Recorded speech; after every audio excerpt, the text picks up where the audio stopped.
Filosofía presocrática. Un viaje a los orígenes del pensamiento racional. La filosofía presocrática se sitúa en el umbral de la historia del pensamiento occidental, un período que abarca desde aproximadamente el siglo VI a.C.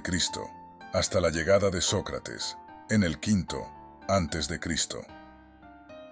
Durante esta era, los primeros filósofos comenzaron a cuestionar la naturaleza del cosmos, ya buscar explicaciones para los fenómenos del mundo, sin recurrir a la mitología tradicional. Este movimiento marcó un cambio significativo en la forma de entender la realidad, dando paso a un enfoque más racional y crítico que sentaría las bases de la filosofía y la ciencia modernas. Uno de los primeros pensadores de esta corriente fue Tales de Mileto, considerado el primer filósofo de la historia. Tales era un astrónomo y matemático que también se dedicó a la filosofía. Su enfoque se centró en identificar el principio fundamental del universo, conocido como arjé. Tales postuló que el agua era la sustancia primordial de la que derivaban todas las cosas. Este concepto no solo reflejaba su observación de la importancia del agua en la vida cotidiana, sino que también simbolizaba la búsqueda de una base común para todos los fenómenos naturales. La idea de que todo podía explicarse a partir de un único elemento fue revolucionaria y marcó un hito en la historia del pensamiento, alejándose de las explicaciones mitológicas que predominaban en su época. Anaximandro, discípulo de Tales, fue otro de los grandes pensadores presocráticos que amplificaron estas ideas. Anaximandro introdujo un concepto más abstracto del arjé al proponer la noción de lo infinito, o apeirón, como principio primordial. A diferencia de Tales, que identificó un elemento tangible, Anaximandro sugirió que el apeirón era indefinido y eterno, de donde emergían todas las cosas. Esta idea desafiaba la noción de que el universo podía ser completamente comprendido a través de elementos materiales. Anaximandro también realizó importantes contribuciones en cosmología y biología.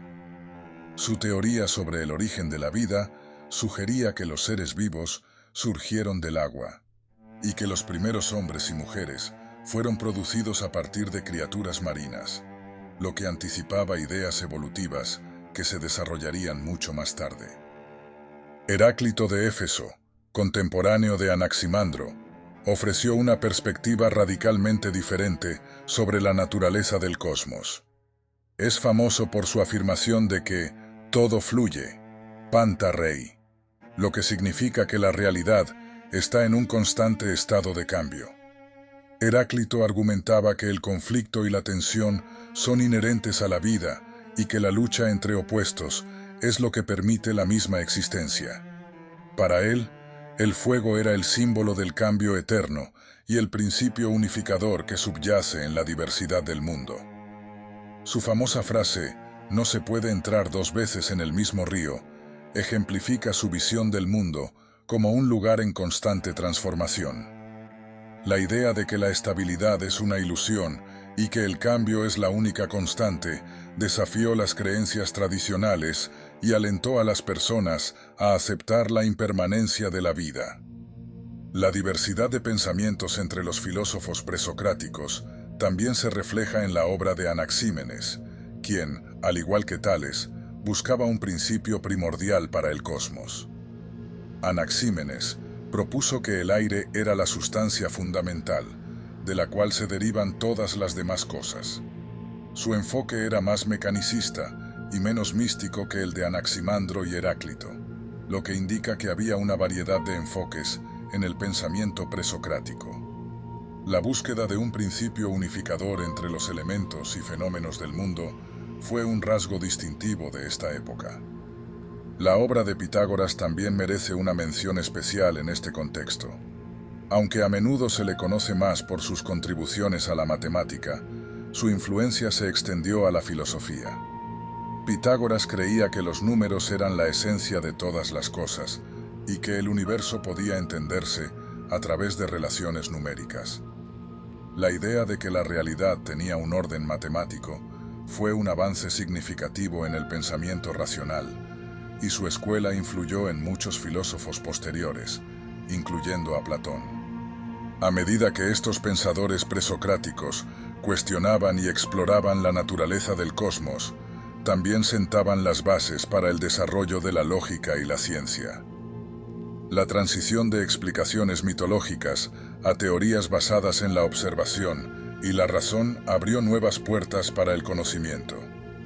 En lugar de aceptar las historias de dioses y mitos como verdades absolutas, comenzó a utilizar la lógica y la evidencia para formular teorías sobre el mundo que los rodeaba.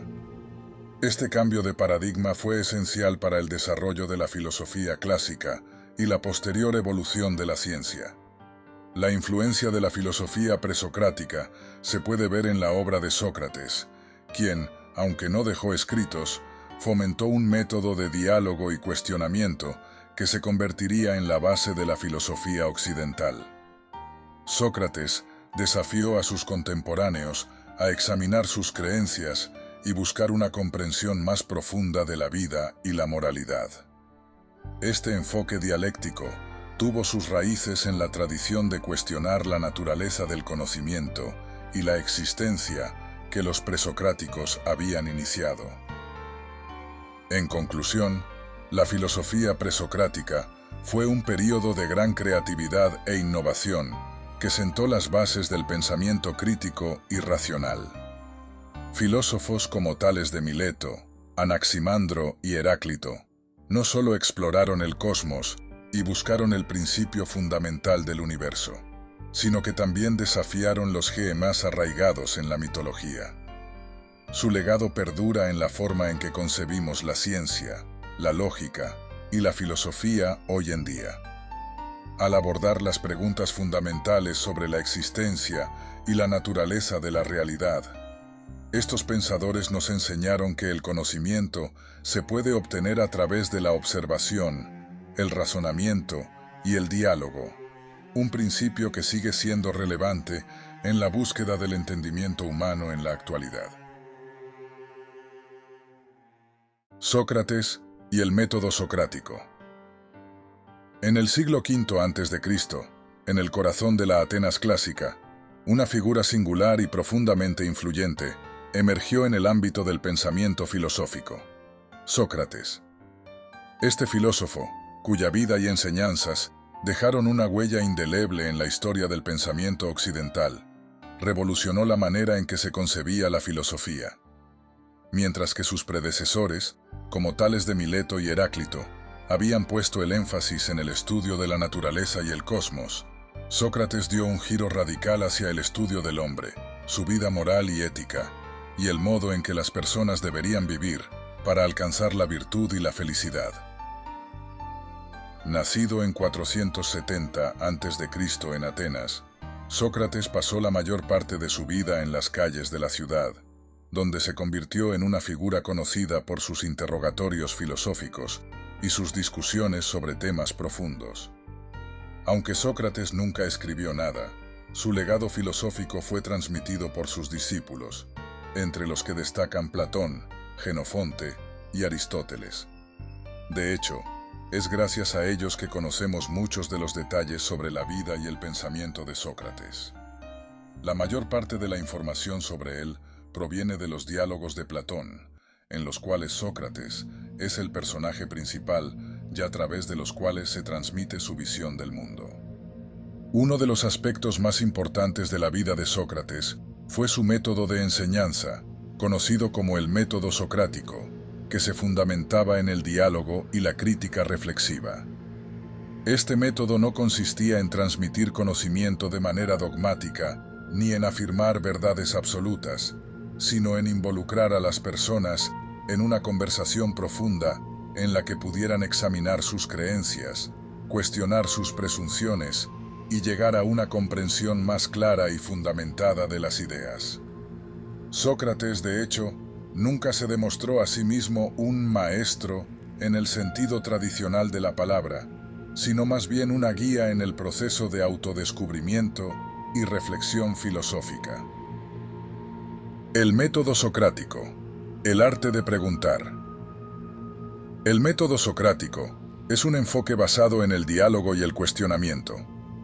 En lugar de impartir lecciones o discursos, Sócrates se dedicaba a hacer preguntas a sus interlocutores, con el objetivo de ayudarlos a reflexionar sobre sus propias ideas y su comprensión del mundo. Las preguntas que Sócrates formulaba eran estratégicas, diseñadas para llevar a los individuos a un proceso de autoexamen. Su método era dialéctico, es decir, basado en la interacción y el intercambio de ideas, en lugar de la exposición unilateral de una verdad externa. Una de las características más distintivas del método socrático era su enfoque en la mayéutica, que Sócrates utilizaba como una metáfora del proceso de dar a luz a una idea. El término mayéutica proviene de la palabra griega para partera, y Sócrates se veía a sí mismo como alguien que, mediante la pregunta, ayudaba a que las personas dieran a luz sus propias ideas y conocimientos, en lugar de imponerles respuestas predefinidas. Este proceso de extracción de conocimientos ocultos dentro de cada individuo era fundamental en la enseñanza de Sócrates, pues creía que el saber genuino no era algo que pudiera ser dado desde afuera, sino que debía ser descubierto por el propio individuo a través de la reflexión y el análisis crítico. El método de Sócrates era esencialmente un proceso de reflexión crítica, un esfuerzo por identificar las contradicciones en las creencias de las personas y llevarlas a una comprensión más coherente y consistente de la verdad. Por ejemplo, en los diálogos de Platón, Sócrates puede interrogar a un interlocutor sobre una cuestión ética, como la justicia o la virtud, y al hacerlo, desentrañar las contradicciones en las respuestas del interlocutor, forzando a la persona a reconsiderar sus puntos de vista y a alcanzar una comprensión más profunda del tema. Sócrates creía que este proceso de reflexión crítica era esencial no solo para alcanzar el conocimiento, sino también para vivir una vida moralmente buena. La ética y la virtud. La búsqueda de la vida buena. Uno de los pilares fundamentales de la filosofía socrática era su interés en la ética y en la vida moral. Mientras que muchos de los filósofos anteriores se habían centrado en el estudio de la naturaleza, las fuerzas cósmicas o la explicación del mundo físico, Sócrates dirigió su atención a los problemas morales y existenciales que los seres humanos enfrentan en su vida cotidiana. En sus diálogos, Sócrates discutió cuestiones como la justicia, el amor, la virtud, el conocimiento y la sabiduría, siempre con el fin de ayudar a las personas a entender cómo deben vivir para ser verdaderamente felices y virtuosas. La creencia central de Sócrates era que la virtud era el conocimiento. Según él, si una persona realmente entendía lo que era el bien, no podría actuar mal. La maldad, en su concepción, no era más que ignorancia. Sócrates argumentaba que todos los actos injustos y viciosos provenían de un error en el conocimiento o en la comprensión de lo que era verdaderamente bueno. Por lo tanto, el objetivo de la filosofía socrática era ayudar a las personas a alcanzar la sabiduría moral, para que pudieran vivir en armonía con lo que Sócrates veía como el bien universal. La famosa frase de Sócrates, «Conócete a ti mismo», es un reflejo de este enfoque. Sócrates entendía que para vivir una vida buena, una vida moralmente justa, primero era necesario examinarse a sí mismo, entender sus propias creencias y deseos, y ser consciente de sus limitaciones. Solo entonces, al comprender sus propias falencias y defectos, podría el ser humano acercarse a una vida de virtud y felicidad.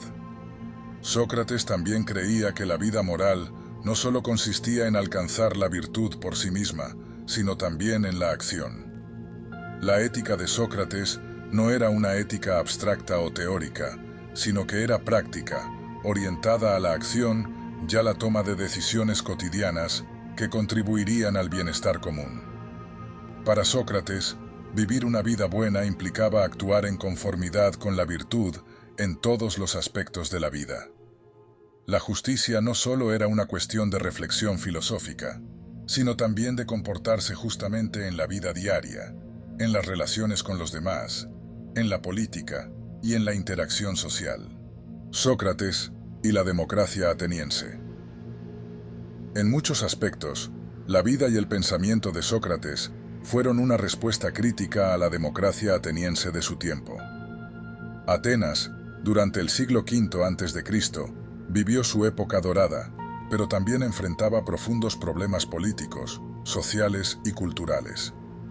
Sócrates, con su enfoque crítico y su actitud desafiante, no dudaba en cuestionar las normas y los valores de la sociedad ateniense. Sin embargo, a diferencia de los sofistas, que a menudo usaban la retórica para manipular la opinión pública, Sócrates se oponía a la noción de que la verdad pudiera ser simplemente un asunto de opinión o de persuasión. Él insistía en que existía una verdad objetiva, una verdad que podía ser alcanzada mediante el razonamiento y el diálogo. Esta actitud crítica hacia la sociedad y la política ateniense le ganó a Sócrates enemigos poderosos. En el año 399 a.C., Sócrates fue acusado de corromper a la juventud de Atenas y de no reconocer a los dioses de la ciudad. En su juicio, Sócrates defendió su vida y sus enseñanzas con dignidad y coraje, afirmando que no había hecho nada más que ayudar a las personas a cuestionar sus creencias y buscar la verdad. A pesar de su defensa, fue condenado a muerte por un tribunal ateniense, y en lugar de huir o recantarse, Sócrates aceptó su destino y bebió la cicuta, poniendo fin a su vida en un acto de coherencia con su filosofía de vida. La herencia de Sócrates. A pesar de su muerte trágica, la influencia de Sócrates perduró y creció con el tiempo. Su énfasis en la ética, la moralidad y la búsqueda de la verdad influyeron profundamente en generaciones de filósofos. A través de su discípulo Platón, las ideas de Sócrates llegaron a las generaciones futuras, y su legado vive tanto en la tradición filosófica occidental como en la forma en que entendemos la función de la filosofía en la vida cotidiana. Sócrates es considerado uno de los pilares fundamentales de la filosofía occidental, y su método socrático sigue siendo una herramienta poderosa en la educación y en el análisis crítico hasta el día de hoy. Su vida y su pensamiento nos recuerdan la importancia de cuestionar nuestras creencias, de buscar la verdad de manera constante y de vivir de acuerdo con la virtud. En última instancia, Sócrates nos enseña que, en la búsqueda de la verdad y la sabiduría, el diálogo, el cuestionamiento y la reflexión son las claves para comprender mejor quiénes somos y cómo debemos vivir. Así, Sócrates, a través de su vida, su muerte y su legado, se ha convertido en una figura eterna en la historia de la filosofía. Un hombre que dedicó su existencia a la búsqueda de la verdad y la moralidad, y cuyo método sigue siendo una piedra angular en el desarrollo del pensamiento humano. Platón, uno de los filósofos más influyentes de la historia, nació en Atenas alrededor del año 427 a.C., en una familia aristocrática que le permitió acceder a una educación privilegiada. A lo largo de su vida, se dedicó al estudio de la filosofía, pero fue su relación con Sócrates, su maestro, la que moldeó profundamente sus ideas y su enfoque filosófico. Cuando Sócrates fue condenado a muerte, en el 399 a.C., Platón se sintió profundamente afectado por la injusticia de su muerte, y de cierto modo, fue este evento lo que impulsó su carrera filosófica, motivándolo a buscar respuestas más profundas sobre la naturaleza del conocimiento, la moral y la realidad misma. A lo largo de su vida, Platón desarrolló una serie de ideas que no solo desafiaron el pensamiento tradicional de su época, sino que también sentaron las bases para toda la filosofía occidental posterior. Entre sus teorías más destacadas se encuentra la teoría de las ideas, también conocida como la teoría de las formas, que propuso una distinción radical entre el mundo sensible, aquel que percibimos con nuestros sentidos, y un mundo trascendental, eterno e inmutable, que solo puede ser conocido a través de la razón. Según Platón, el mundo sensible está compuesto por todo aquello que podemos ver, tocar, oír y percibir. Este mundo es imperfecto y sujeto a cambio constante. Para Platón, el hecho de que las cosas que percibimos cambian y desaparecen a lo largo del tiempo significa que no pueden ser consideradas como el verdadero reflejo de la realidad. En lugar de ver estos objetos como reales en sí mismos, Platón argumentó que son meras copias de algo más perfecto y eterno. Este algo es lo que él llamó las ideas o formas.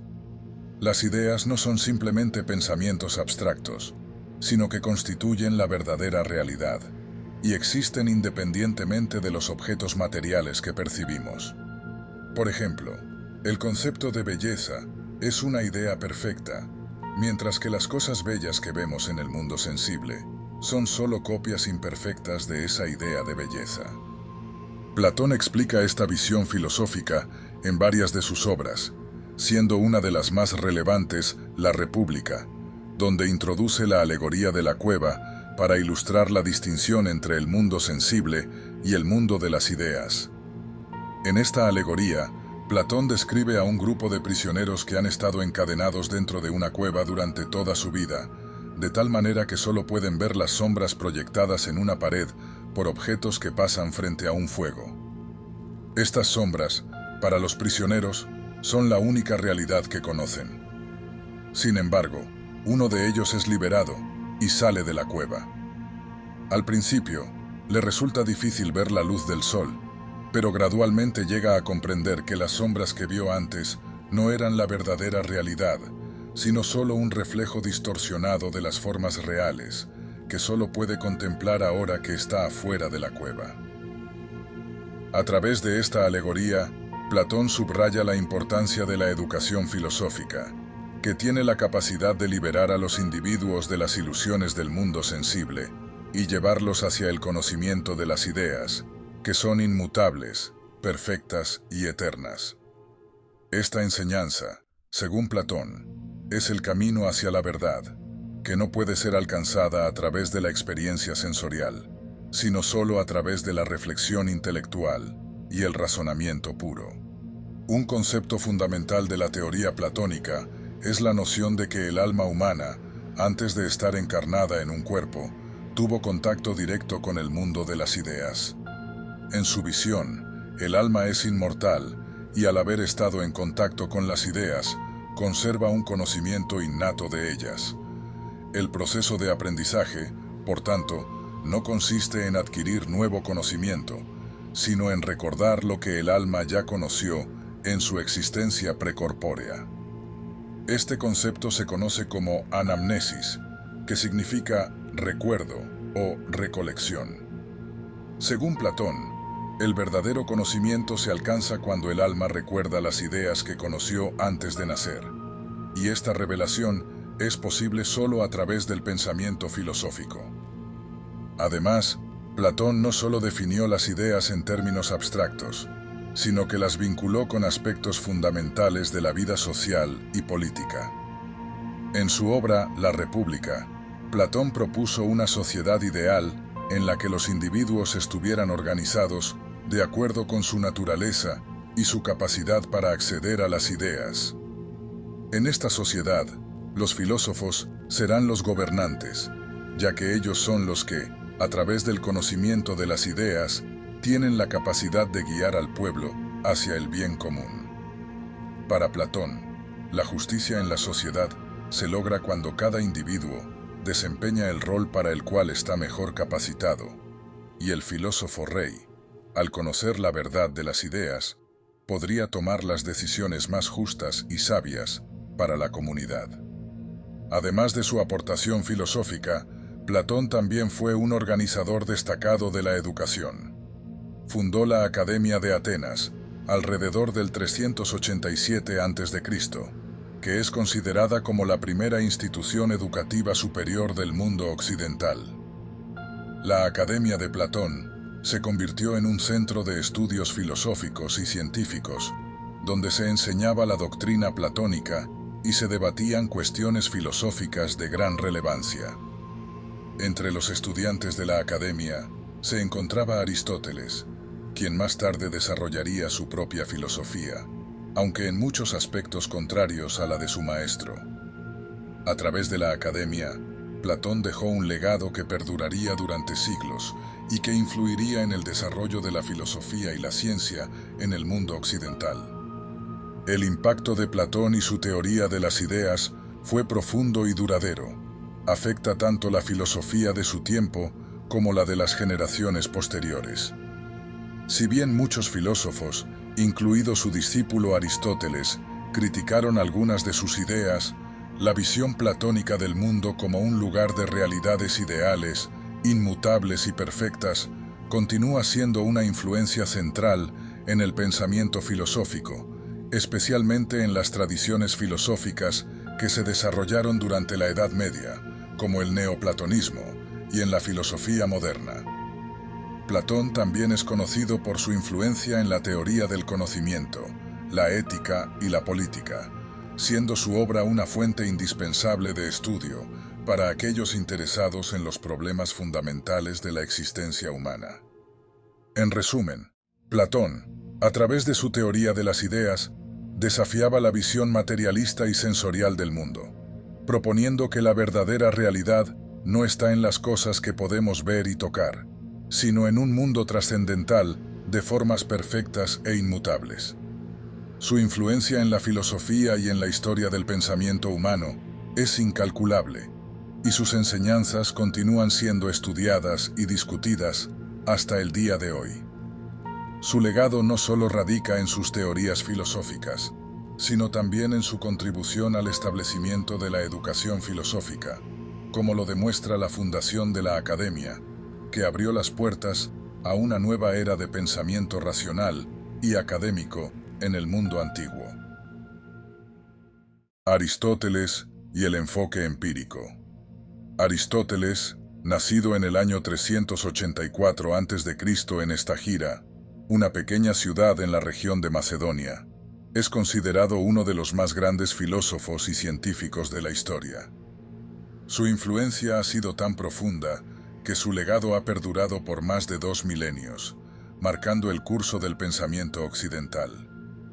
A lo largo de su vida, Aristóteles se dedicó a investigar la naturaleza del ser, la lógica, la ética, la política y la ciencia, siendo su enfoque empírico uno de los elementos clave que caracterizan su obra y su método. Aristóteles estudió en la Academia de Platón, uno de los centros de aprendizaje más importantes de la Grecia antigua. Aunque fue alumno de Platón y admiró profundamente a su maestro, Aristóteles desarrolló una filosofía que, a pesar de compartir algunos puntos de partida con la de Platón, se distanciaba en muchos aspectos. Mientras que Platón se enfocaba en la teoría de las ideas o formas, Aristóteles adoptó un enfoque más pragmático y centrado en la observación del mundo físico. El contraste entre Platón y Aristóteles no se limita solo a sus concepciones metafísicas, sino también a su método. Platón tendía a buscar la verdad a través de la razón pura y la reflexión abstracta, mientras que Aristóteles insistía en que la verdad debía ser obtenida mediante la observación, la experiencia y el análisis sistemático de los datos empíricos. Uno de los mayores legados de Aristóteles es su énfasis en el empirismo, un enfoque filosófico que considera que el conocimiento proviene principalmente de la experiencia sensorial.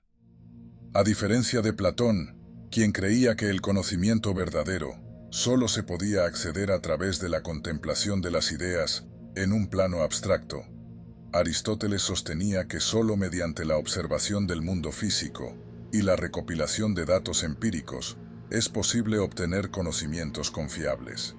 Para Aristóteles, la naturaleza era el campo primario de estudio, y su acercamiento a la ciencia consistía en estudiar el mundo tal y como se presenta, observando los fenómenos naturales y clasificándolos.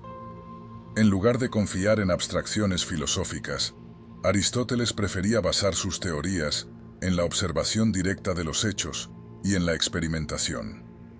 Este enfoque lo llevó a realizar investigaciones detalladas en diversas áreas, incluida la biología, donde estudió la anatomía de los animales, la reproducción y el comportamiento de las especies.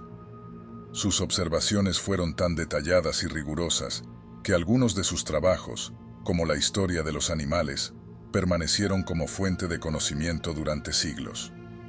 Aristóteles también es reconocido por sus contribuciones a la lógica, una disciplina que él fundó como un campo de estudio independiente. Su obra, Organon, es un compendio de sus escritos lógicos, y en ella se establece la base del razonamiento deductivo, especialmente a través de la formulación del silogismo. Un silogismo es una forma de razonamiento en la que, a partir de dos premisas, se obtiene una conclusión necesariamente verdadera, si las premisas lo son. El silogismo aristotélico es una herramienta de la lógica que permite estructurar el conocimiento de manera coherente y sistemática. Aristóteles definió tres tipos de silogismos: el afirmativo, el negativo y el condicional. Estos razonamientos se basan en la observación de hechos y en su relación lógica, lo que permite derivar conclusiones válidas a partir de premisas empíricas. Este enfoque sistemático no solo fue fundamental para el desarrollo de la lógica, sino que también influyó profundamente en el desarrollo de las ciencias. La capacidad de Aristóteles para sistematizar y organizar la información de manera lógica permitió que sus ideas tuvieran un impacto duradero en las ciencias naturales y sociales. Uno de los campos en los que Aristóteles demostró la profundidad de su enfoque empírico fue la biología. Durante su vida, Aristóteles realizó numerosas observaciones sobre el mundo natural, recopilando datos sobre plantas y animales que transformaron la manera en que se entendía la naturaleza. Aristóteles es considerado el primer biólogo en un sentido moderno, ya que clasificó y organizó las especies según sus características observables. En su obra Historia de los animales, Aristóteles describió más de 500 especies animales, clasificándolas en grupos según sus características físicas y comportamentales. A través de la observación directa y el análisis, Aristóteles fue capaz de distinguir entre diferentes tipos de animales y formular teorías sobre sus funciones biológicas, como la reproducción, la alimentación y el movimiento. Aristóteles también estaba interesado en la fisiología, el estudio de los órganos y sistemas del cuerpo. Aunque sus conocimientos eran limitados en comparación con los avances modernos, sus investigaciones sentaron las bases para futuras investigaciones en biología y medicina. A pesar de que muchas de sus teorías eran incorrectas, su método empírico de observación y clasificación fue revolucionario en su tiempo. La ética aristotélica también refleja su enfoque empírico. En su obra Ética a Nicómaco, Aristóteles sostiene que la felicidad, eudaimonía, es el fin último de la vida humana y que se alcanza a través de la práctica de la virtud. A diferencia de otros filósofos que consideraban la moral como algo puramente teórico o basado en la razón abstracta, Aristóteles creía que la virtud se desarrolla a través de la experiencia y la acción.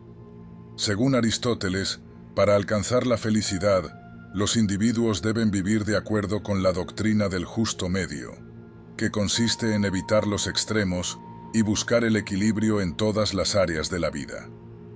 Esto solo puede lograrse a través de la práctica constante y la experiencia personal, lo que refleja nuevamente su creencia en el valor de la experiencia empírica para alcanzar la sabiduría. La ética aristotélica también subraya la importancia de la educación y el hábito en la formación del carácter. Aristóteles consideraba que los buenos hábitos se desarrollan a través de la repetición de acciones virtuosas, lo que permite que la persona se acerque a la excelencia moral.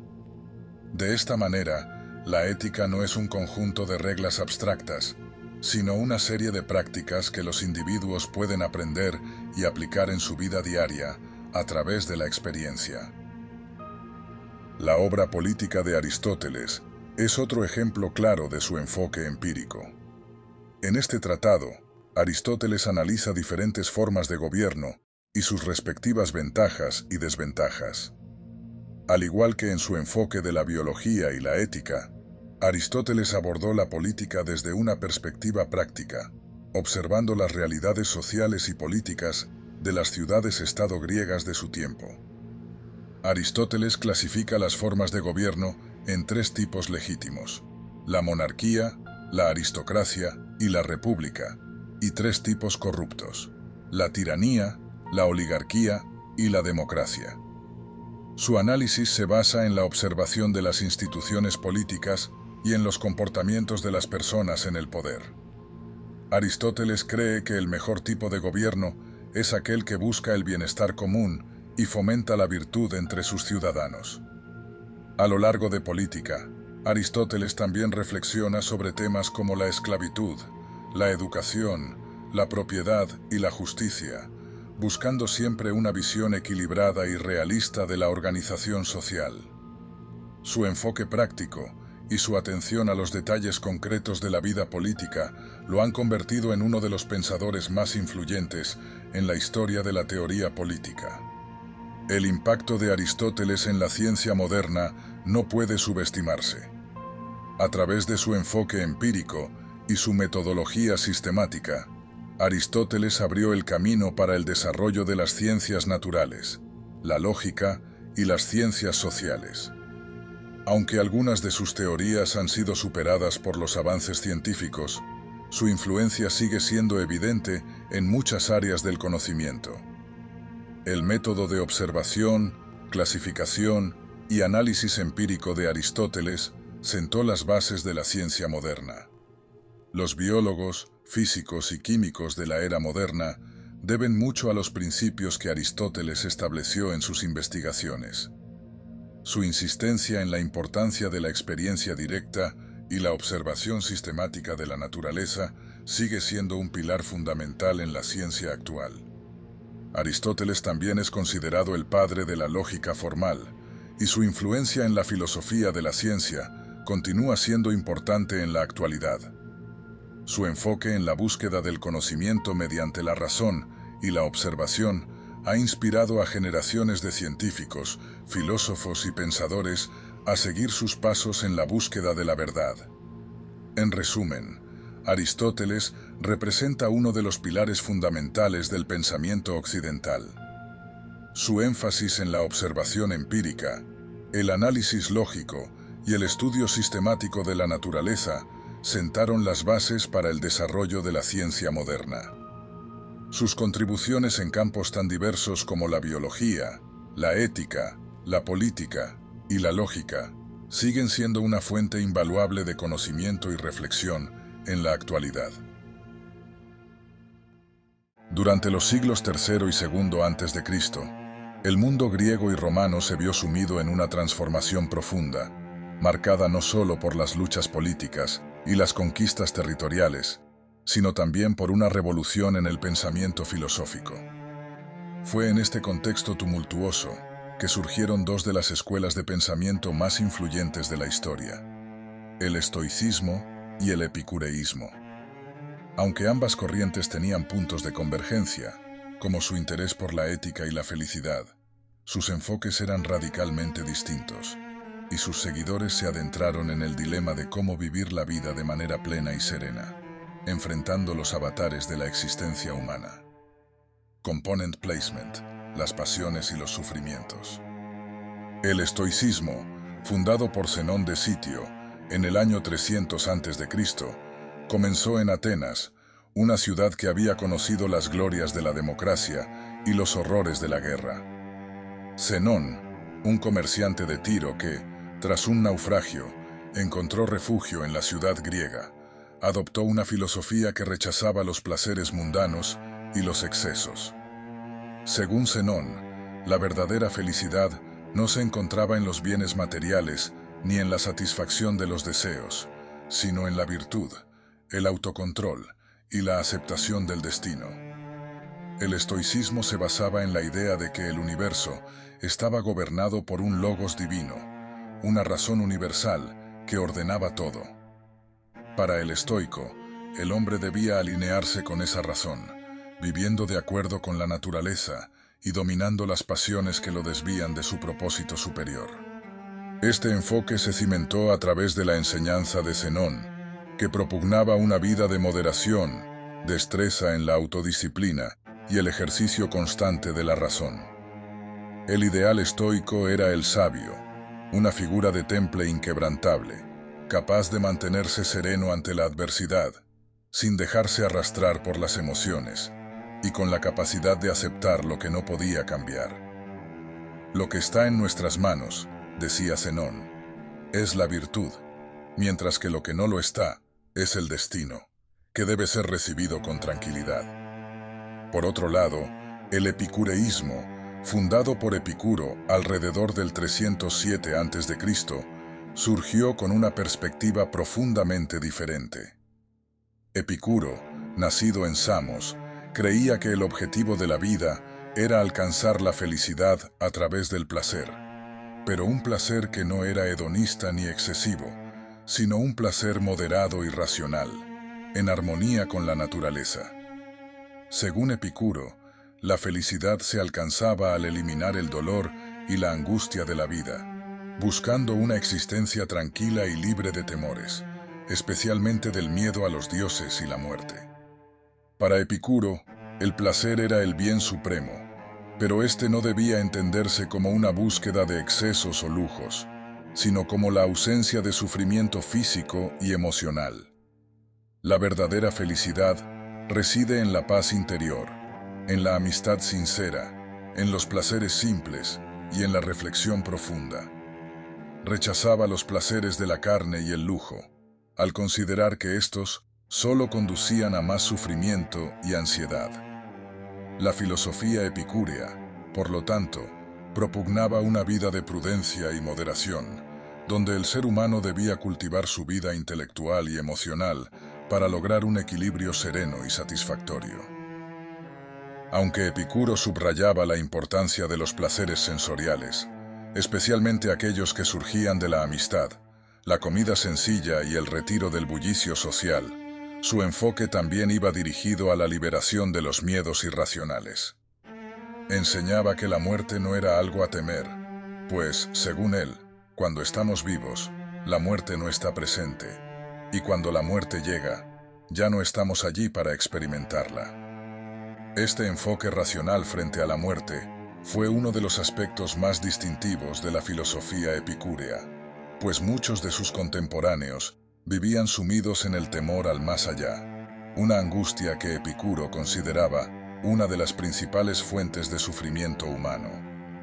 El epicureísmo se desarrolló en una serie de comunidades pequeñas, conocidas como el Jardín de Epicuro, que eran refugios en los que sus seguidores podían vivir de acuerdo con los principios de la filosofía, lejos de las perturbaciones externas.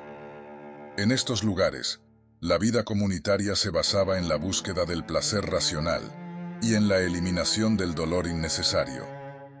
Epicuro enseñaba que la amistad era una de las fuentes más duraderas y poderosas de placer, pues ésta proporcionaba un refugio seguro frente a las inquietudes y preocupaciones del mundo exterior.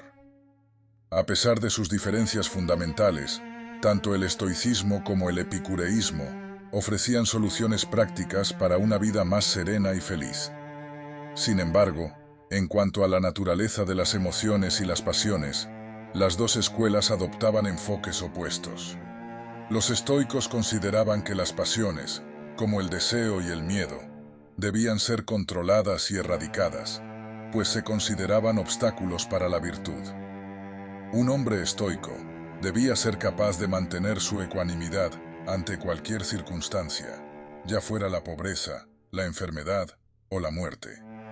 Según esta escuela, el único verdadero bien era la virtud y el único mal, el vicio.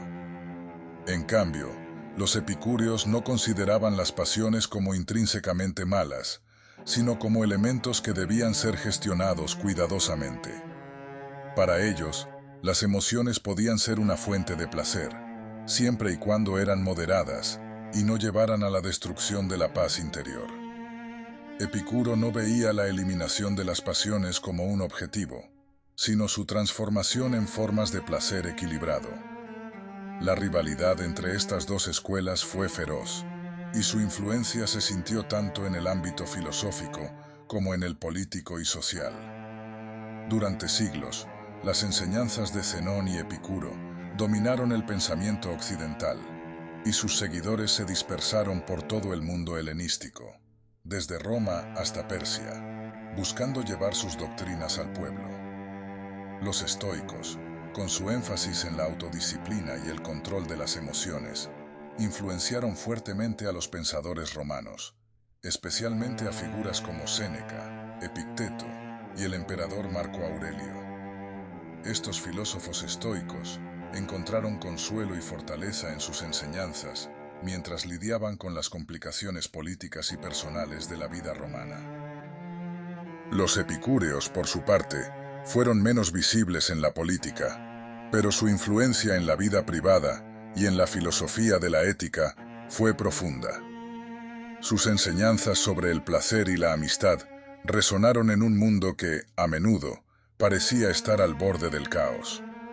La paz interior que promovían los epicúreos ofrecía una vía de escape frente a las incertidumbres del mundo exterior, un refugio para aquellos que no podían controlar su entorno, pero que aún podían encontrar satisfacción dentro de sí mismos.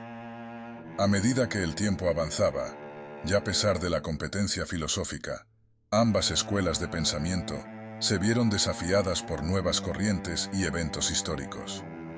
Sin embargo, las lecciones del estoicismo y el epicureísmo no solo sobrevivieron al paso de los siglos, sino que influyeron en el desarrollo de la filosofía occidental y la psicología moderna. Las enseñanzas de control de las pasiones, de la aceptación del destino y de la búsqueda del placer racional se pueden rastrear en muchas de las prácticas contemporáneas que promueven el bienestar emocional y la paz interior.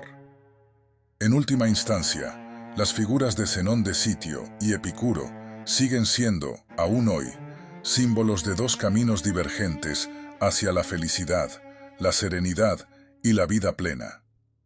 Mientras que el estoicismo nos invita a ver el sufrimiento como parte de un orden mayor, y a controlar nuestras emociones para vivir de acuerdo con la razón. El epicureísmo nos desafía a vivir de manera más libre, disfrutando de los pequeños placeres de la vida y liberándonos de miedos innecesarios. Ambos caminos, cada uno con su propia lógica y su propio conjunto de valores, continúan ofreciendo respuestas profundas a las preguntas más antiguas sobre el propósito de la vida y el sentido del sufrimiento humano. La filosofía helenística es un capítulo fundamental en la historia del pensamiento occidental, marcando un cambio profundo en la manera en que se comprendían la vida, el universo y el propósito humano. Este período, que se extiende aproximadamente desde la muerte de Alejandro Magno en 323 a.C. hasta la consolidación del Imperio Romano en el siglo I a.C., es testimonio de la vasta expansión del pensamiento griego más allá de las fronteras de Grecia. Durante estos siglos, las ideas filosóficas griegas no solo se afianzaron en la región mediterránea, sino que también influyeron poderosamente en civilizaciones tan diversas como la romana y la persa. Esta era se distingue por una fusión de culturas y pensamientos, en la que los ideales griegos se adaptaron, reinterpretaron y transformaron para dar respuesta a las nuevas realidades de un mundo en constante cambio. El legado de Alejandro Magno, cuya campaña militar arrasó gran parte del mundo conocido y extendió la influencia griega desde la Grecia central hasta el lejano Oriente, ofreció el contexto ideal para la proliferación de las ideas helénicas. A medida que las grandes ciudades de la época, como Alejandría, Antioquía y Pérgamo, se convirtieron en centros de intercambio cultural, los filósofos helenísticos no solo se dedicaron a la teoría abstracta, sino que también propusieron sistemas de vida prácticos y accesibles para las masas. La filosofía pasó de ser una disciplina académica exclusiva de los círculos intelectuales a convertirse en una verdadera forma de vida, que influiría profundamente en las costumbres, actitudes y estructuras sociales de las civilizaciones que adoptaron sus principios. Autarquía y la búsqueda de la paz interior. Una de las características más definitorias de la filosofía helenística fue su énfasis en la autarquía, un concepto que hace referencia a la autosuficiencia y la independencia personal. Este principio se convirtió en el núcleo de varias de las escuelas filosóficas de la época, especialmente en el estoicismo y el cinismo, y representaba una respuesta al caos político y social que se había desatado tras la muerte de Alejandro Magno. La diseminación de imperios y la constante guerra y conflicto que acompañaron la expansión de los territorios helénicos llevaron a muchos pensadores a cuestionar las nociones tradicionales de poder y riqueza. La autarquía, en este contexto, no solo se entendió como una autosuficiencia material, sino también como una independencia emocional y espiritual.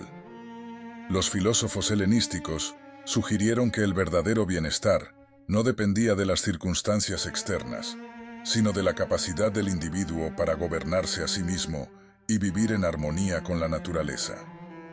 Esta perspectiva era una forma de alcanzar la paz interior en un mundo exterior marcado por la incertidumbre, la inestabilidad y la lucha constante por el poder. El pensamiento filosófico helenístico dejó una profunda marca en los ideales de muchas culturas, sobre todo en el Imperio Romano, donde el estoicismo y el epicureísmo alcanzaron una notable popularidad. Filósofos como Séneca, Epicteto y Marco Aurelio adoptan la filosofía estoica y la convirtieron en una herramienta para enfrentar las tensiones inherentes al gobierno y la vida pública en un imperio vasto y complejo. La idea de encontrar la paz interior mediante el dominio de los deseos y la aceptación serena de las vicisitudes de la vida fue central tanto en las enseñanzas de los estoicos como en las de los epicúreos. El estoicismo. La libertad frente a lo inevitable. Una de las principales escuelas filosóficas de la era helenística fue el estoicismo, fundada por Zenón de Sitio a principios del siglo III AC en Atenas. Este sistema de pensamiento postulaba que la verdadera libertad solo podía alcanzarse a través del control de las emociones y el desapego de las circunstancias externas. Los estoicos afirmaban que no había nada en el mundo exterior que pudiera perturbar la paz del sabio, porque la sabiduría se encontraba en la aceptación de lo que es y en la comprensión de que hay cosas que están fuera de nuestro control. Los estoicos hicieron hincapié en la importancia de la virtud, entendida como el vivir de acuerdo con la razón y la naturaleza. La virtud para ellos no era algo que dependiera de las circunstancias, sino que debía ser cultivada internamente a través de la reflexión y la disciplina. La idea de que el sabio no se ve perturbado por el dolor, la pérdida o la muerte, se convirtió en un pilar central del pensamiento estoico. Esta actitud ante la vida, que enfatizaba la serenidad y el autocontrol, era vista como un camino hacia la felicidad, no una felicidad superficial basada en los placeres temporales, sino una felicidad profunda y estable. Además, los estoicos promovieron la idea de la fraternidad universal. A diferencia de muchas otras filosofías de la época, el estoicismo consideraba que todos los seres humanos eran iguales ante la razón y la naturaleza, y que la verdadera libertad no solo radicaba en la individualidad, sino también en la comunidad humana. De esta manera, la filosofía estoica trascendió los límites del pensamiento personal y se convirtió en una ética global que buscaba la armonía entre los individuos y el cosmos. El epicureísmo, la búsqueda del placer moderado. Otro sistema filosófico que floreció durante la era helenística fue el epicureísmo, fundado por Epicurio en 300, el siglo IV a.C. A diferencia de los estoicos, que se centraban en la virtud y la serenidad ante el dolor, los epicúreos buscaban el placer como el bien supremo. Sin embargo, Esta búsqueda del placer no era hedonismo desenfrenado, sino una filosofía de placeres moderados, entendidos como la ausencia de dolor, ataraxia, y la búsqueda de la tranquilidad mental y física. Para Epicurio, la felicidad no consistía en la acumulación de riquezas o en la satisfacción de deseos materiales, sino en el cultivo de la amistad, la reflexión y el placer intelectual. La idea central del epicureísmo era que los seres humanos debían aprender a identificar los placeres más duraderos y alejados de la agitación y el sufrimiento. Epicurio enseñaba que la vida debía vivirse de forma sencilla, en la que las preocupaciones materiales y las pasiones desbordadas eran reducidas al mínimo. El epicureísmo también hizo énfasis en la importancia de la salud mental, ya que el miedo a los dioses y a la muerte, que eran conceptos profundamente arraigados en las culturas de la época, eran vistos como los mayores obstáculos para la paz interior. Epicurio enseñaba que los dioses no intervenían en los asuntos humanos, y que la muerte no debía ser temida, pues no era más que el fin de la conciencia. La influencia romana y la universalidad del pensamiento helenístico. El pensamiento helenístico no solo perduró en el mundo griego, sino que alcanzó un notable auge en Roma. A través de la conquista romana, las ideas filosóficas griegas se propagaron en todo el Mediterráneo, y pensadores como Séneca, Epicteto y Marco Aurelio adoptaron los principios del estoicismo como parte integral de su vida personal y pública. La filosofía helenística, de esta manera, no solo se estableció como un sistema de pensamiento, sino también como un modo de vida accesible para todas las clases sociales, desde el esclavo hasta el emperador. La adopción del estoicismo por parte de los emperadores romanos, especialmente Marco Aurelio, es una de las muestras más poderosas de cómo el pensamiento helenístico influyó en la estructura de la sociedad romana. Marco Aurelio, conocido como el emperador filósofo, utilizó la filosofía estoica como guía para gobernar, buscando mantener la serenidad incluso en medio de la guerra y el caos político que caracterizaron su reinado. Sus meditaciones, una serie de reflexiones personales, son uno de los testimonios más profundos de la aplicación práctica de la filosofía helenística en la vida diaria. De esta manera, la filosofía helenística trascendió sus orígenes y se expandió por todo el mundo antiguo, estableciendo una nueva visión del ser humano, del cosmos y de la vida social que perduraría durante siglos. Aunque las estructuras políticas y las culturas cambiaron a lo largo de los siglos, el mensaje central de los filósofos helenísticos de buscar la paz interior y la autosuficiencia, independientemente de las circunstancias externas, sigue siendo relevante en la actualidad. En un mundo marcado por la globalización, el estrés y la incertidumbre, las lecciones de la filosofía helenística siguen siendo una fuente invaluable de sabiduría para quienes buscan una vida más equilibrada y plena.